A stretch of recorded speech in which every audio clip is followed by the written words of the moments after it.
Halo, kembali lagi masih dalam Bootstrap 4 ya. Pada video ini kita lanjutkan tentang layout dan saat ini yang akan kita pelajari adalah tentang responsive breakpoint.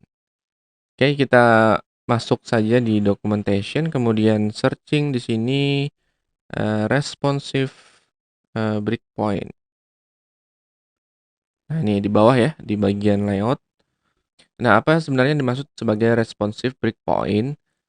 Oke, kita lihat di sini.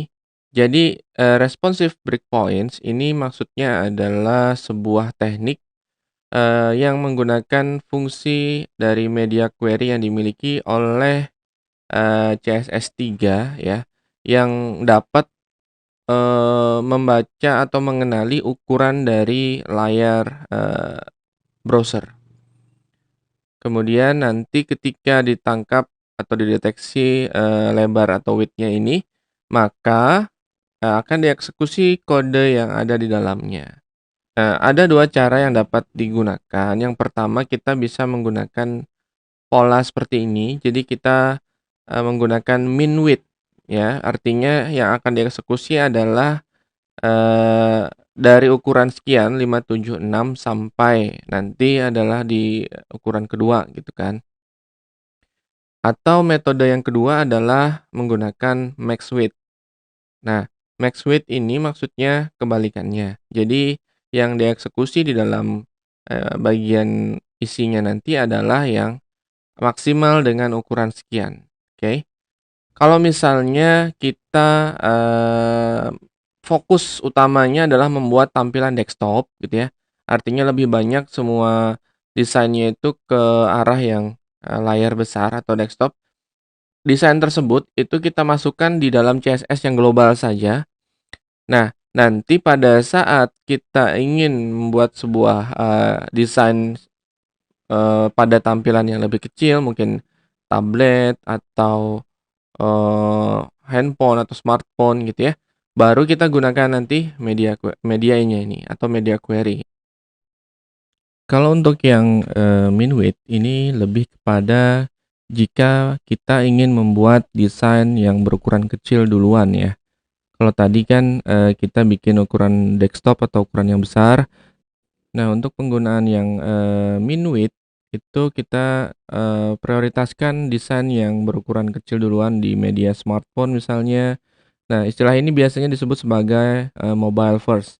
Jadi, opsi ini bisa kita, eee, gunakan sesuai dengan kebutuhan. Artinya jika kita mendahulukan desain yang pada perangkat kecil, itu kita bisa gunakan, CSS-nya untuk di yang globalnya. Sedangkan nanti kita, untuk yang size lebih besar, kita gunakan, media query menggunakan min width seperti ini. Itu adalah, eee, cara untuk penggunaannya. Oke, kita coba saja langsung ya. Jadi di sini sudah ditentukan sama Bootstrap ya, jika kita gunakan yang max width, dia adalah angkanya sekian-sekian, sehingga nanti kalau kita ingin menggunakan langsung kita pakai saja, kita copy ke coding atau, code editor kita ya. Pada video sebelumnya kita sudah membuat sebuah project ya, dan kita juga sudah, melakukan percobaan mengintegrasikan HTML dengan Bootstrap. Hasilnya kemarin adalah seperti ini ya. Kita menggunakan navbar dan jumbotron. Nah, memang dalam navbar, eee, UI untuk responsifnya itu sudah diatur sedemikian rupa oleh Bootstrap, gitu ya. Tetapi yang kita akan coba saat ini adalah bagian dari, jumbotronnya. Andai saja punya kasus seperti ini, kita ingin memperkecil ya, kita ingin memperkecil tulisan fluid jumbotron ini dan letaknya berada di tengah-tengah dari halamannya. Karena mungkin bisa juga kita asumsikan ini sepertinya terlalu besar gitu ya untuk ukuran yang kecil, layar kecil. Nah, artinya apa yang harus kita lakukan, kita perlu sebuah, eee, CSS yang nanti digunakan untuk membuat coding kita ya, untuk memodifikasi Bootstrap-nya. Kita bisa gunakan external CSS ya, kita buat satu file di sini misalnya style saya.css, kemudian kita integrasikan atau kita hubungkan dengan HTML. Kita panggil nama style sayanya. Oke. Ya, jadi posisinya seperti ini dan nanti kita akan melakukan coding di file style saya.css. Ya, selanjutnya kita kembali ke browser. Kita harus ketahui dulu apa nama kelas atau nama tag yang menyimpan tulisan Fluid Jumbotron ini. Bagaimana caranya? Yang pertama kita bisa lakukan inspect element. Kemudian silahkan cari bagian ini, select an element, kita sorot bagiannya. Oke, kita klik saja. Misalnya sudah kelihatan ya. Itu ada tulisan H1, itu berarti maksudnya adalah tag-nya. Kemudian ada display 4 dan itu adalah disebut sebagai kelasnya. Artinya Bootstrap secara default untuk melakukan pembuatan tulisan Fluid Jumbotron menggunakan tag H1 dengan kelas display 4.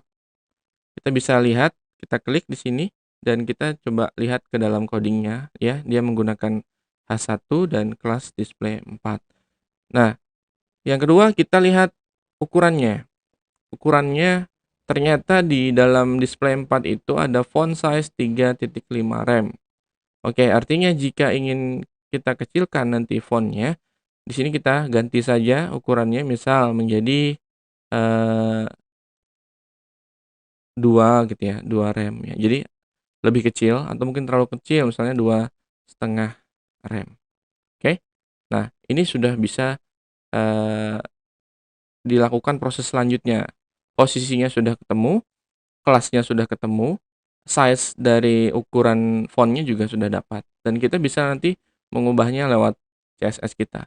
Kalau di sini ini tidak bisa di-save ya, ini hanya untuk melihat atau untuk mencoba-coba saja di sisi UI-nya. Nah, kita kembali ke CSS, artinya ketika kita ingin mengubah sebuah display, terlebih tadi adalah kelasnya adalah display 4 gitu ya. Kita harus panggil dia, panggil kelas ini nanti di dalam CSS yang kita miliki. Tentunya kita juga harus menentukan kapan kelas ini akan berubah, maksudnya kapan atau pada saat layar dengan ukuran berapa nanti dia akan berubah gitu ya. Andai tadi kasusnya adalah kita ingin mengubah ukuran pada saat layarnya itu sekitar 500 pixel lebarnya ya. Nah, artinya kita coba balik ke Bootstrap, kita lihat sekitar 500 ukurannya baru berubah ya, 500 ke bawah. Nah, di Bootstrap itu kan tadi sudah dipaparkan bahwa ada dua cara penggunaan, bisa menggunakan min width atau max width. Nah, pada kasus tadi kita kan membuat desain yang berukuran besar atau di layar desktop duluan, sehingga coding CSS itu diasumsikan terletak di bagian globalnya. Nah, sekarang pada saat kita ingin membuat sebuah style khusus, itu kita tentukan di bagian mana ukuran layarnya dan kita pilih lebih aman kita menggunakan max width gitu ya. Nah, artinya kalau kita tadi ingin membuat ukuran yang berbeda di max width sekitar 500-an, kita dapat gunakan yang bagian ini. Kita copy saja, kemudian kita letakkan di di CSS ya, sini. Oke, kita hapus bagian ininya, isinya. Kita ambil tadi adalah kelas display ya 4. Oke. Nah, di sini kita lihat tadi menggunakan font size. Oke. Nah, karena yang awal tadi adalah 3,5 rem, kita ganti misalnya menjadi 2,5 rem. Kita simpan, kita save. Kita lihat hasilnya di bagian ini ya. Nah, sudah terlihat jika dalam tampilan desktop fontnya itu adalah sekitar 3,5 rem. Kemudian jika kita kecilkan sampai kepada ukuran 500-an ya, 500 berapa tadi, 75,98 pixel. Nah, dia berubah. Saat ini ukurannya yang 3.5 tadi dicoret gitu ya, dan dia menggunakan font size baru sesuai dengan ukuran dari yang kita buat, yaitu 2,5 rem. Nah, ini dia mengambil dari ukuran layar ya, browsernya. Oke, ini adalah cara penggunaan media query. Yang kita jelaskan ini adalah penggunaan media query dengan metode max width ya. Karena posisinya tadi kita sudah terlebih dahulu membuat tampilan dengan ukuran layar yang besar. Kita bisa coba, misalnya kita akan mencoba menggunakan min width seperti ini. Penggunaan untuk yang mobile first dulu gitu ya. Artinya kita fokus dulu kepada tampilan yang di handphone atau di layar-layar kecil. Baru nanti ketika kita gunakan ini, lebih nyaman kita menggunakan min width. Jadi dia min ukuran tertentu sampai nanti berapa pixel gitu ya. Itu penggunaan dari min width. Tapi andai kita ingin mencoba, kita coba. Ini kita tutup. Kemudian kita posisinya adalah misal seperti ini ya. Karena tadi si Bootstrap itu sudah membuat sebuah style display 4 menggunakan kelas display 4, artinya sebenarnya yang ada pada posisi sekarang itu dia posisinya ada di CSS global gitu kan. Display 4 gitu ya. Nah, artinya dia sebenarnya di posisi global. Artinya semua layar atau semua lebar media query-nya itu menggunakan ukuran yang sama. Nah, jika ingin tadi kita gunakan max width gitu ya. Ini kita balik posisinya. Misal dalam kasus ini jika layarnya kecil ya, ini adalah yang CSS global, dia berwarna hitam. Tetapi jika layarnya besar gitu ya. Oke. Dia nanti berubah warnanya, misal menjadi warna biru atau merah gitu ya. Oke, itu yang akan kita coba. Setelah itu kita kembali ke CSS, ini kita hapus saja. Kita gunakan misalnya layar kecilnya tadi kita tentukan di ukuran sekitar ini ya, 576 ke atas. Oke, kita copy, kita gunakan di sini.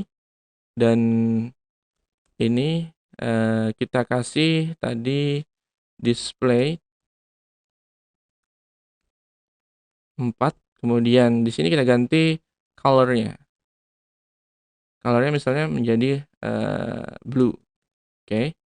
Nah, jadi pada saat dia lebih dari ukuran sekian, itu dia menjadi warna biru gitu ya. Kita coba. Nah, ini masih warna hitam karena dia posisinya kurang dari ukuran 576 gitu ya. Kemudian kita tarik, nah dia berubah menjadi warna biru sampai ukuran paling besarnya. Seperti ini. Oke, ini adalah caranya untuk menggunakan min width dan max width. Misal tadi kasusnya tadi ya, kita kembali ke yang menggunakan max width. Kita tutup bagian ini dan kita buka kembali di bagian atas. Tadi posisinya, andai teman-teman ingin selain tulisannya mengecil, dia posisinya akan berada di tengah gitu kan, si tulisan jumbotronnya ini. Kita berikan saja di sini di dalam display 4-nya text align gitu kan. Text align. Oke. Kita ambil center dan dia akan berada pada tengah ya. Kemudian bagian bawahnya juga misalnya ingin sekalian kita lihat dulu kelasnya apa ini ya. Nah, untuk P ya. P tapi menggunakan lead. Jadi kita ambil nama kelasnya aja. Kita ambil di sini lead. Oke. Kemudian kita ganti di sini misalnya text align juga. Center. Oke. Kita lihat ya. Jika kecil dia berada pada sisi tengah dan fontnya lebih mengecil. Ketika lebih dari ukuran 500 sekian gitu ya, dia akan kembali pada CSS global yang dibuat oleh Bootstrap. Baik, untuk video kali ini kita cukupkan sampai di sini. Kita masih perlu satu video lagi untuk membahas tentang layout ya. Itu nanti kita bahas tentang yang namanya grids. Oke, sampai ketemu di video berikutnya. Assalamualaikum warahmatullahi wabarakatuh.